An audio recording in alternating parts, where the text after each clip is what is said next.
অরুণার পাঁচফোড়নে তোমাদের সবাইকে ওয়েলকাম। আজকের রেসিপি হচ্ছে রুই মাছের মাথা দিয়ে মুড়ি ঘন্ট। আমি এখানে দুটো রুই মাছের বড় মাথা নিয়ে নিয়েছি, আর এখানে 100 গ্রাম গোবিন্দভোগ চাল আমি আধ ঘন্টা আগে জলে ভিজিয়ে রেখেছিলাম, যেটা জল ছড়িয়ে দিয়েছি। এখানে দেখো আমি শুকনো লঙ্কা, জিরে, ধনে, এলাচ, দারচিনি নিয়ে নিয়েছি। এগুলো রান্না শুরু করার আগে ভেজে নেব, একটা ভাজা মশলা বানিয়ে। এখানে দেখো আমার হালকা ভাজা হয়ে গেছে। এবার এগুলো মিক্সিতে গুঁড়ো করে নেবো। প্রথমে আমি এই মাথা দুটোতে হলুদ আর নুন মাখিয়ে নিলাম। কড়াইতে দেখো তেল গরম হয়ে গেছে, এবার মাছগুলো ভেজে নেবো। এখানে দেখো আমার মাছের মাথা ভাজা হয়ে গেছে। কড়াইতে যে মাছ ভাজার তেলটা ছিল তার মধ্যে আমি কিছু আলু কুচিয়ে রেখেছিলাম, সেটা ভেজে নেবো। এর মধ্যে অল্প নুন, অল্প হলুদ দিয়ে দিলাম। আলুগুলোকে হালকা লাল করে ভেজে নেব। আলুগুলো প্রায় ভাজা হয়েই গেছে।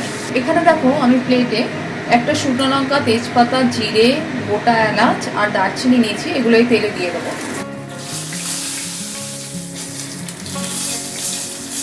এর মধ্যে আমি দুটো মিডিয়াম সাইজের পেঁয়াজ বেটে রেখেছিলাম, সেটা দিয়ে দেবো।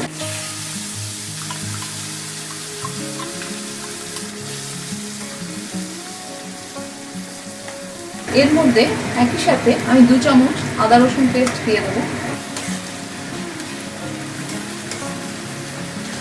এর মধ্যে দিয়ে দেবো হলুদ, নুন, জিরে গুঁড়ো, লঙ্কার গুঁড়ো। এখানে আমার মশলাটা ভালোই কষানো হয়ে গেছে। এবার এর মধ্যে চালগুলো দিয়ে দেবো, যেটা জল ঝরিয়ে রেখেছিলাম।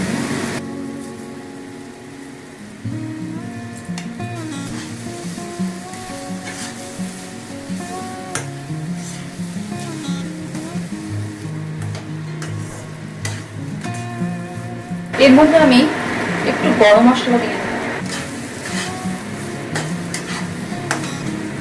এবার আমি এর মধ্যে চালটা সেদ্ধ হওয়ার জন্য অল্প জল দিয়ে দেবো।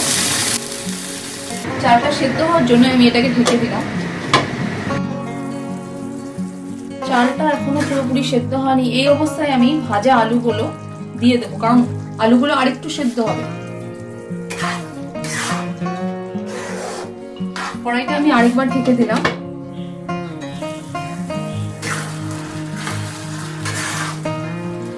এবার আমি গ্যাসটা কমিয়ে নাড়াবো, যাতে লেগে না যায় সেটা খেয়াল রাখতে হবে। এবার আমি যে মাথাগুলো ভেজে রেখেছিলাম সেগুলো দিয়ে দেবো। মাথাগুলো একটু ভেঙে দিয়েছি যাতে করতে সুবিধা হয়। এবার আমি এর মধ্যে অল্প চিনি দিয়ে দিলাম, 1 চামচ ঘি দিয়ে দিলাম। এবার দিয়ে দেবো আমি যে ভাজা মশলাটা বানিয়েছিলাম। আমাদের রান্না একদম রেডি। দেখো বন্ধুরা, আমার মাছের মাথার রান্নার রেসিপি পুরোপুরি রেডি। তোমরা বাড়িতে ট্রাই করতে পারো। আশা করি তোমাদেরও ভালো লাগবে। যদি ভালো লাগে সাবস্ক্রাইব করো।